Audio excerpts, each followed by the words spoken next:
विद्यापुरम नाम के एक गांव में बहादुर शर्मा नाम का एक ब्राह्मण रहता था। वह बहुत ही भावुक इंसान था। हर एक बातों में, हर एक समय में वह किसी ना किसी चीज पर आधारित रहता था और गांव के लोगों को भी परेशान किया करता था।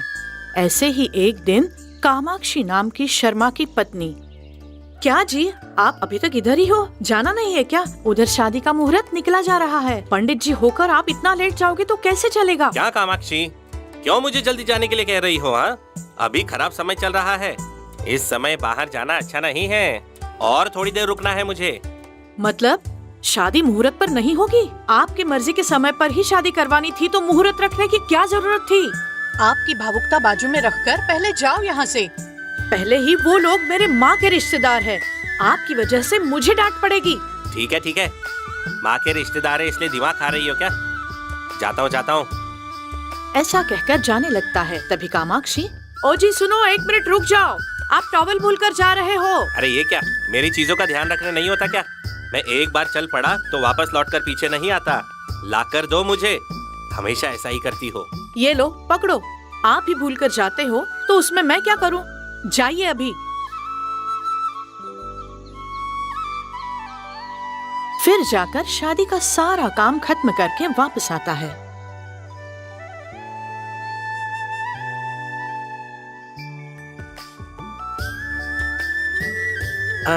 कामाक्षी, जल्दी से खाना लगाओ, बहुत भूख लगी है। पहले ही बहुत देर हो चुकी है।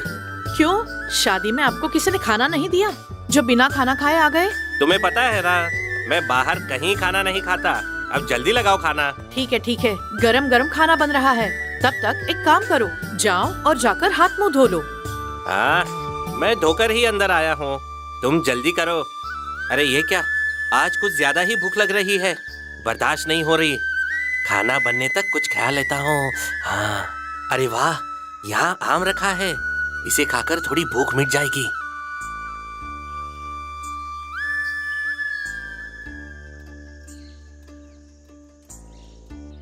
तभी कुछ समय बाद कामाक्षी शर्मा को खाना परोस देती है। शर्मा खाना खाते रहता है।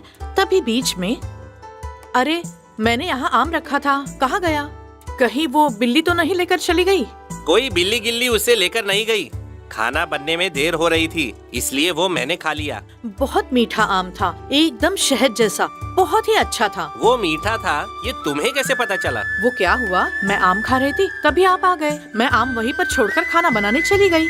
उसी समय वो आम आपने खा लिया। वैसे बहुत ही अच्छा था, और लेके आना। क्या तुमने वो आम खाकर वहाँ रखा था? इसका मतलब मैंने तुम्हारा जूठा खाया। छी छी छी छी छी छी, तेरा जूठा खाकर मैं अपवित्र हो गया हूँ। जल्दी से मुझे इसका प्रायश्चित करना होगा। ऐसा कहकर वह बीच में ही खाना छोड़कर घर से बाहर निकल जाता है। मुंह में पानी लेकर साफ कर बाहर फेंकता है। तुमने बहुत बड़ी गलती की है कामाक्षी, तुम्हारा जूठा मुझे खिलाया। कोई ऐसा करता है क्या? आधा आम खाकर छोड़ दिया। कहीं तुम पागल तो नहीं हो गए? पति पत्नी के बीच झूठा तो चलता ही है। हर दिन तुम्हारी भावुकता कुछ बढ़ती ही जा रही है। किसी ने सुना तो हंसने लगेंगे। किसी ने सुना तो क्या होगा? झूठा झूठा ही होता है। वैसे भी मैंने तुम्हारा झूठा खा तो लिया है, प्रायश्चित करना होगा। अभी गुरुजी को जाकर सब कुछ बताता हूँ, वो ही मुझे इस समस्या से बाहर निकाल सकते हैं। ऐसा कहकर शर्मा तुरंत ही गुरुजी के पास चला जाता है। हर रोज इनकी मूर्खता और भावुकता कुछ बढ़ती ही जा रही है। क्या नसीब पाया है सच में। गुरुजी, इस दुनिया में एक आप ही है जो मुझे इस समस्या से बचा सकते हैं। क्या हुआ शर्मा, फिर कोई भावुकता का मामला है या समस्या लाया है? मैं झूठा खाकर अछूत हो गया हूँ गुरुजी, जल्दी ही मुझे इसका प्रायश्चित करना है। गलती से मैंने मेरी पत्नी का झूठा आम खा लिया गुरुजी। मतलब तूने तेरी पत्नी का झूठा खाया, बस इतना ही है ना? हाँ जी गुरुजी, उसने वो आम खाकर रखा था, मुझे पता ही नहीं था। पति पत्नी के बीच झूठा और अछूत नहीं रहता शर्मा, इसके लिए ज्यादा परेशान होने की कोई जरूरत नहीं है। नहीं गुरुजी, झूठा झूठा ही होता है, चाहे मेरी पत्नी का हो या किसी का भी। ठीक है, तू इतना परेशान हो रहा है इसलिए एक समाधान बताता हूँ। इधर करीब में मंगापुरम नाम के गांव में गंगम्मा नाम की एक साफ दिल औरत रहती है। उसके घर जाकर उसका दिया हुआ खाना खा लेना। मतलब उसका दिया हुआ खाना खाकर मैं इस समस्या से छुटकारा पा सकता हूँ। तू जाकर खा तो सही, तुझे सब समझ में आ जाएगा। फिर शर्मा उधर से चले जाता है। अरे बाप रे, इसमें कब बदलाव आएगा ऊपर वाला ही जाने। दूसरे दिन शर्मा मंगापुरम नाम के गांव के लिए रवाना होता है। रास्ते से गुजरते हुए एक आदमी को रुकाकर, भाई साहब, यहाँ गंगम माँ का घर कहाँ है, बता सकते हैं? वो देखो, वहाँ पर जाओ। फिर उस आदमी के बताए हुए पते पर चला जाता है। बहन जी, मैं पास वाले विद्यापुरम से आया हूँ। बहुत भूख लगी है, कुछ खाने के लिए मिल जाएगा? इस समय तो खाना तैयार नहीं है, वैसे खीर है, आप बैठ जाइए, मैं लाती हूँ। ऐसा कहकर वो खीर लाकर शर्मा को देती है। खीर को खाते समय घर के अंदर से शर्मा को कुछ बातें सुनाई देती है। ये तूने क्या किया? मेरे बेटे के लिए मैंने खीर बनाई थी, तूने उसे जाकर दे दी। अब मैं अपने बेटे को क्या खिलाऊं, बताओ? माँ जी, आप खीर बनाकर चली गई थी, तब उसे कुत्ते ने झूठा किया था। कुत्ते ने खाई हुई खीर आपके बेटे को कैसे खिलाते? इसलिए वो खीर मैंने इस पंडित को खिला दी। उन सारी बातों को सुनकर शर्मा को उल्टी का आभास होता है। फिर जल्दी से वहाँ से वापस जाने लगता है। उसी समय वह आदमी फिर से शर्मा को रास्ते में मिलता है। क्या पंडित जी, मैंने आपको गंगम्मा का घर दिखाया था और आप हो कि मंगम्मा के घर चले गए। इसका मतलब तुमने जो घर दिखाया वो गंगम्मा का नहीं, मंगम्मा का था। हाँ पंडित जी, मंगम्मा के पास वाला घर ही गंगम्मा का है। आप गलती से वहाँ चले गए, फिर भी आपको पहले नाम पूछना चाहिए था ना। वही तो मेरी बड़ी भूल हो गई। अब गंगम्मा के घर जाता हूँ। ऐसा कहकर वो गंगम्मा के घर जाता है। पंडित जी को देखकर गंगम्मा बाहर आती है। बहन, आप गंगम्मा ही हो ना? जी हाँ, क्या काम है आपको? कुछ हुआ है क्या पंडित जी? आपके बारे में बहुत सुना है। मैं पास के गांव से आ रहा हूँ, बहुत भूख लगी है, कुछ खिला दोगी इस उम्मीद से आया हूँ बहन। अरे वाह, आज भाग्य खुल गए। आप जाकर पैर धोकर आइए, मैं खाना लगाती हूँ। बाहर शर्मा पैर धोकर मुंह में पानी लेकर कुल्ला करता है, फिर अंदर चला जाता है। खाना खाते समय, वाह वाह, क्या खाना बनाया है तुमने बहन, बहुत धन्यवाद। बुरा न मानना बहन, क्या मुझे थोड़े वड़े मिल सकते हैं? मुझे क्षमा कीजिए, दरअसल वो क्या है, मेरे घर में कोई वड़े नहीं खाता है, आप बुरा मत मानिएगा। इसमें क्या बुरा मानना है, मैं रास्ते में किसी से मांग लूंगा। वैसे खाना बहुत ही स्वादिष्ट था। गंगम्मा के घर खाना खाने के बाद वो रास्ते से घर लौट रहा होता है।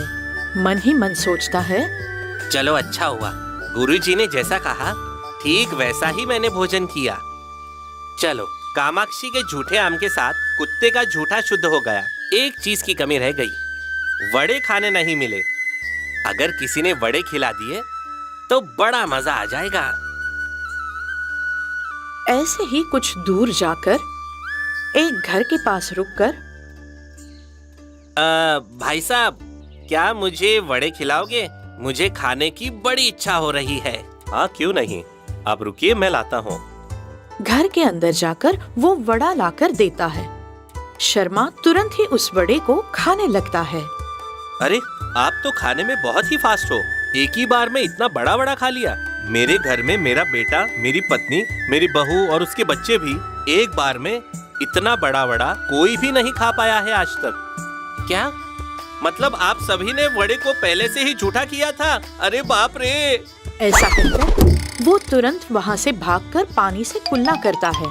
तभी एक आदमी वहाँ आता है और उससे कहता है, क्या पंडित जी, अगर पानी चाहिए तो मुझसे मांग लेते।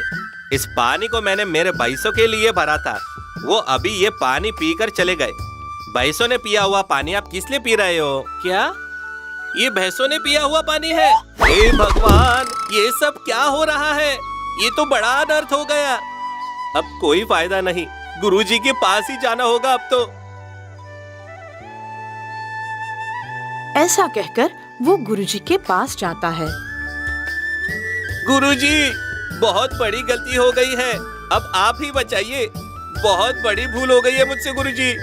क्या हुआ शर्मा, अब क्या किया तूने? गुरुजी, आपके कहने पर मंगापुरम में गंगम माँ के घर खाना खाने गया था, लेकिन तभी मंगम्मा के खिलाए हुए कुत्ते के खीर से लेकर भैंसों का झूठा पानी पीने तक की सारी कहानी वो गुरुजी को बताता है।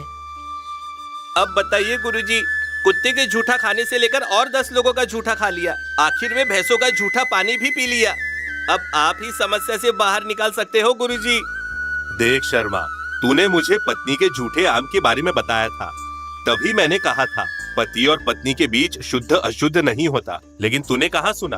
देख, आखिरकार तुझे अब भैंसों का झूठा पानी पीना पड़ा। इन सब की वजह है तेरी भावुकता और अकड़पन। पहले तू इन सब आदतों से बाहर आ। झूठे खाने के लिए किसी भी प्रकार का प्रायश्चित नहीं रहता है। अब घर पर जाकर अच्छे से मुंह हाथ धोकर पत्नी के हाथों का बनाया हुआ खाना खा ले, समझ गया ना? जब इस समस्या का प्रायश्चित था ही नहीं, तो मुझे गंगापुरम जाकर गंगम्मा के घर का खाना क्यों खाने के लिए कहा, बताइए गुरुजी। कुछ नहीं शर्मा, उसके पास खाने को नहीं होकर भी घर आए हुए लोगों को खाना खिलाकर भेजती है। उस महान स्त्री के हाथों का खाना खाकर तुझे कुछ सीखने को मिले, इसलिए भेजा, समझा? उस दिन के बाद शर्मा अपनी सारी आदतों से बाहर आकर उसके पत्नी के साथ अच्छे से